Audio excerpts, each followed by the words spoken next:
Now we are in Linzergasse, in front of the very special St. Sebastian's bathhouse. Salzburg had 7 of these bathhouses. The use of a bathhouse may be misunderstood.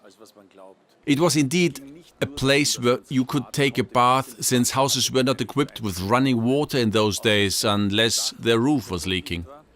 However, it was also a place where one could have one's hair or beard cut. Even poor people could come here 3 times a year at the expense of the town.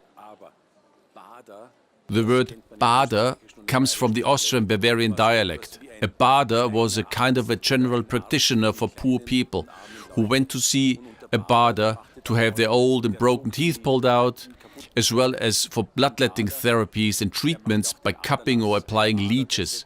All things we certainly would not like to imagine nowadays. In those days, the Archbishop and the Church were very concerned with morals and the population's good behavior. Men and women therefore took the baths and steam baths on different levels of the building. This was an early kind of sauna. In the Baroque era, though, people stopped taking baths altogether. According to historical records, King Louis XIV of France apparently took 3 baths in his lifetime, and these not quite voluntarily, as the saying goes.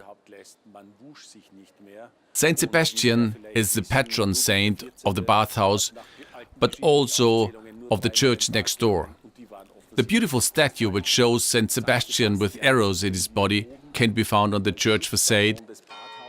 In the 3rd century, Sebastian worked as a bodyguard for the Roman emperor. For this job, it was important to be absolutely loyal.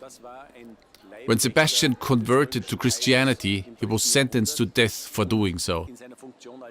He was put in front of a post and soldiers shot arrows into his body. They thought he was dead and left the body on the ground. When later an elderly lady, a widow called Irene, found him, she saw that there was still life in the wounded body and she nursed him back to health. Sebastian was a bit naive and thought that when the emperor saw him in good health, everything would be as it was before. But he was terribly wrong.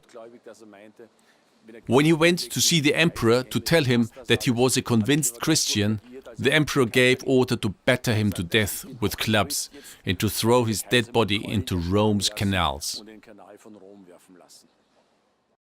We are now at the end of Linzergasse. In the past, the gate Linzertor was the end of Linzergasse. We can find traces of this gate at the old corner house in Wolf-Dietrich-Straße. The gate had to be removed because of the increasing traffic, so that cars could pass easily and the traffic flow was not disturbed anymore.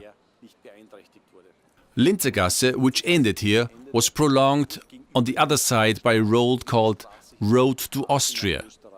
This is quite astonishing because this means that Salzburg always considered itself to be a country on its own right, and Austria was seen as a neighboring state. The fortifications which were built around here were very important.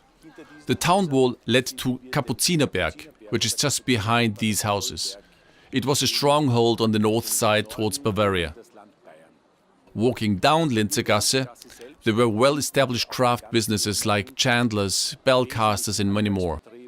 It was the most famous craftsman road which lent this part of the town a wonderful and lively spirit. It is important to mention that Linzergasse was not safe at night. There was a canal running in the middle of this road, as proper canalization didn't exist in those days. This canal merged with the river Salzach and was only roughly covered, which caused many injuries. Since there was no proper lighting, people who walked here at night, especially if slightly tipsy, couldn't see the potholes in the street.